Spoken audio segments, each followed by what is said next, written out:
Hello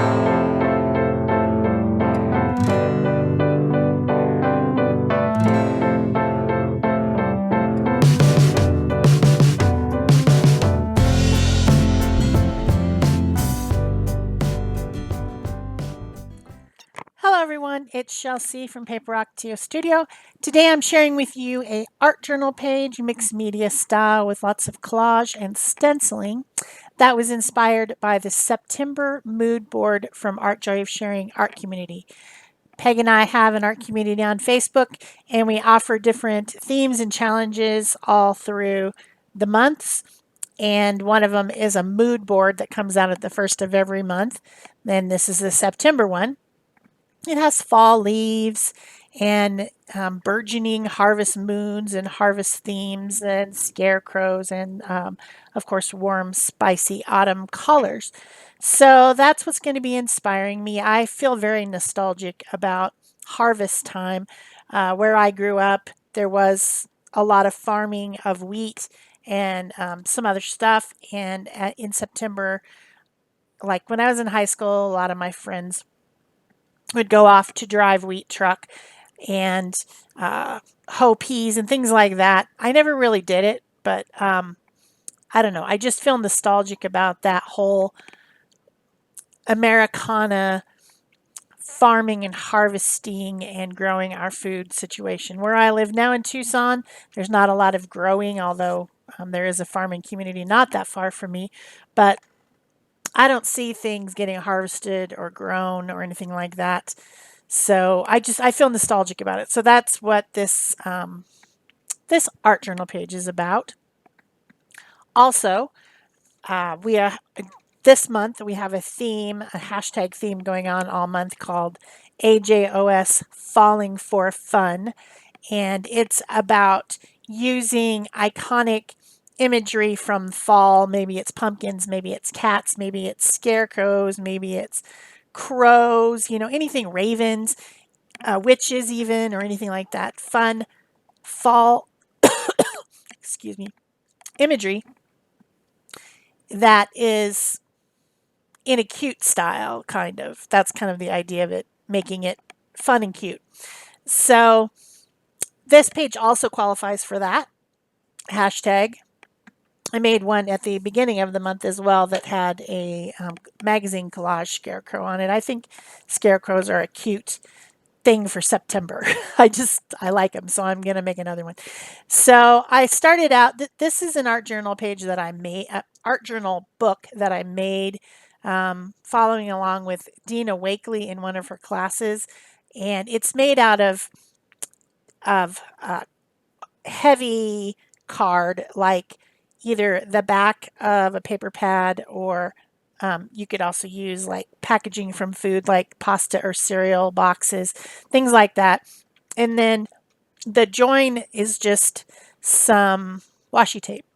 And it's a real simple thing to make. And then she had us gesso and put just some whatever random paper, napkins, whatever on there to kind of start the pages in a really random way. So it has some neutral color papers on it already. And I decided to continue by making this, fill in the rest of the areas with more neutral paper, which is including old text paper, some gel printed or stenciled paper, and then maybe text weight paper or actual text paper, things like that. And then also some paper from used tea bags. It has, of course, a very thin see-through paper that gets dyed by the color of the tea, that amber color, and it's really good for kind of blending everything together. So I did all that at the beginning. I glued all that down with some matte gel medium. And then I also had sorted a lot of other papers in the colors. There's the 4 color choices there. I picked those colors plus a neutral out of my sorted paper bins. And I wanted to build a scene. So I'm putting some of the darker brown papers across the bottom of the page and gluing all those down because I know it's going to be a grounded scene. I want to do a harvest scarecrow thing. So I've got all that glued down. Everything in the background looks pretty good. I'm removing some of the excess paper around the edges using an emery board. That works best if the stuff is dry. And then I wanted to use these stencils. I'm really a very big fan of a company called Stencil Girl, as you guys know, if you've been following along. I even designed stencils for Stencil Girl, but I love their stencils. And they have this thing called Stencil Club, where you sign up each month. You know, you can just be continuous, or you could sign up at different times of each month. There's no commitment other than the payment in the month that you signed up. And if you do sign up for that, then you can buy past exclusive stencil sets that were from the past. And the one that I'm using here is called Lacy Leaves, and it was from, I believe, September 2019. So you can't just go buy it. You got to sign up for the club, and then you have the option of buying whatever ones you want from the past. Because those club stencils, they just come out for the 1 month and then they're done. I think this is a super cool stamp set. Stamp set. What am I talking about? Stencil set. It it's a masks rather than stencils. You know, the stencils are like a rectangle with things cut out of it.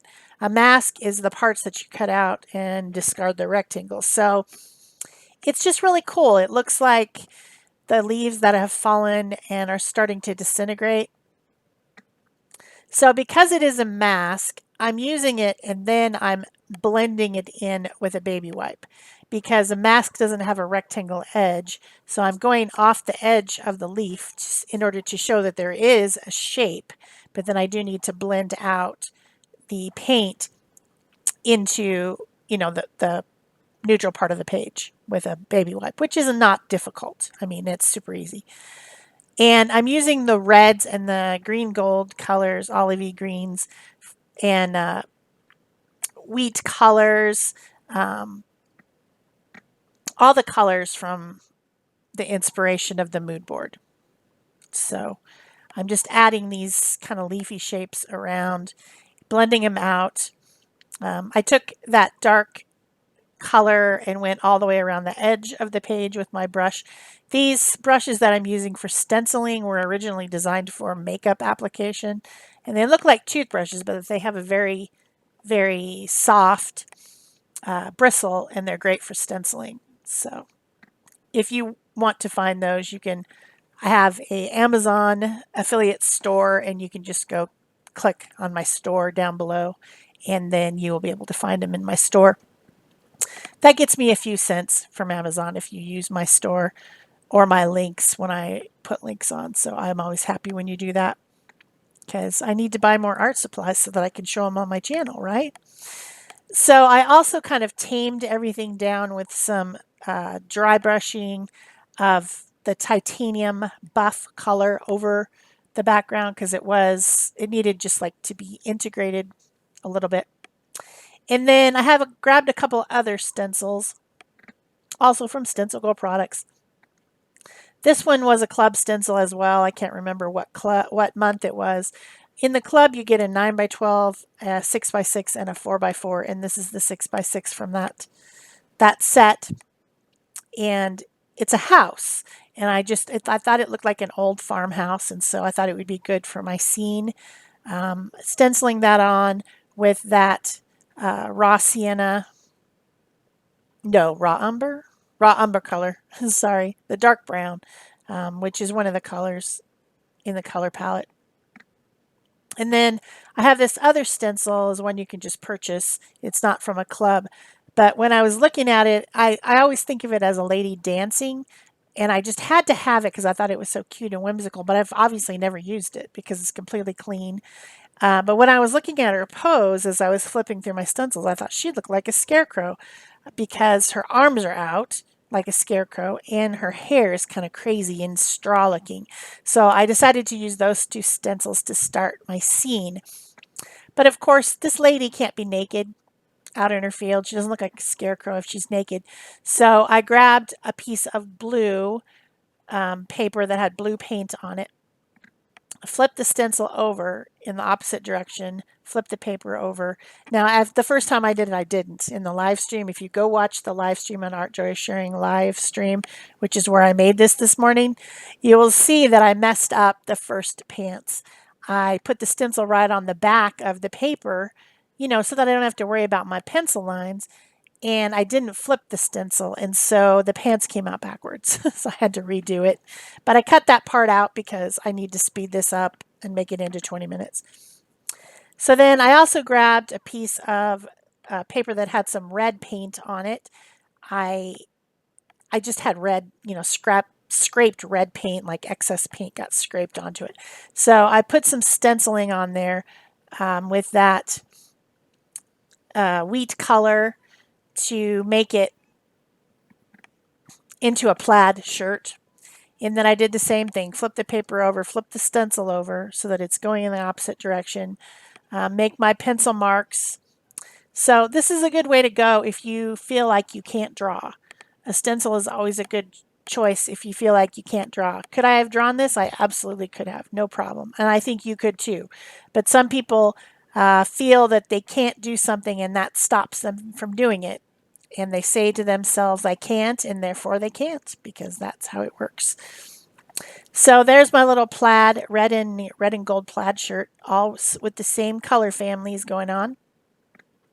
And then I took a piece of paper that was the dark brown gel printed paper and cut out a little hat and some patches for the pants. Somebody in the live stream chat said that the pants needed patches, so I thought that was cute. So I cut out a couple of those, glued them on, and I'm just using my Yoo-Hoo glue stick to do the gluing of things. I thought about this gel printed piece. I thought I wanted to put it on there. I cut it out, but then it was too big, so I didn't worry about that. So now we're going to do some touching up, fixing up of the scarecrow and the house. And I mixed up a couple colors from my pens. I didn't have a pen that was exactly the right color for doing the burlap skin, so I mixed it up a couple different colors and applied it with a brush. And then I used the pens to do the other details. A hat band and some wheat sticking out of the hat. The straw colored hair. I actually have a straw colored pen, if you can believe that. Then I was looking for a really dark brown and I didn't have one in an acrylic pen, so I'm using this brush pen from Pentel. This is a color brush pen. It is that dark brown color, and so I'm doing the details with that. It is water soluble, however, and I do smear it a little bit at some point. I even dried it, and then I still managed to smear it. So, water soluble things aren't probably the best thing for doing mixed media because we do add so many layers that sometimes something wet gets on there and messes things up. But, what you going to do? Sometimes you don't have a dark brown paint pen, and I don't. So I added straw sticking out around the scarecrow using that same kind of yellowy, Naples yellow type colored Posca pen, and continue to do detailing. And then I wanted to lighten up the body of the house, and so I used some Titan Buff color through this stencil and just put some of that on just the body of the house. I think most farmhouses are white. I just feel like they are, although, I'm sure that that's really an over-exaggeration, but I just feel that they're white. I don't know why. And I used the stencil to make kind of a brick pattern, but it doesn't show up that much. So then I had this piece of card that had the right color, green, on it. And so this is from a postcard that had art on one side. I think it's from Stencil Girl, actually. And I want to make some stalks of corn or something growing. So I'm tearing those and gluing them down behind the scarecrow. Again, using the Yoo-Hoo glue stick and cutting them so that they are behind the scarecrow so she stands out in the front. I didn't want to go over the top of her. She's definitely a girl scarecrow. She has a chest. As you could see when she was wearing her bra and panties. I also went over with my finger with the matte medium over the top of the paper because it was shiny. And I'm not a big fan of shiny, and so I wanted to matte it down. It also will help it to stay on there better, having that extra. And there's that piece from the gel print that I had cut earlier and thought it was too big, but I thought it looked cute over on this side. So I went ahead and stuck it down. It's a piece of gel printed deli paper. So it's thin and a little bit fussy. And then I just added a few more of these torn stalks of whatever they are from that postcard. It was the right green gold color.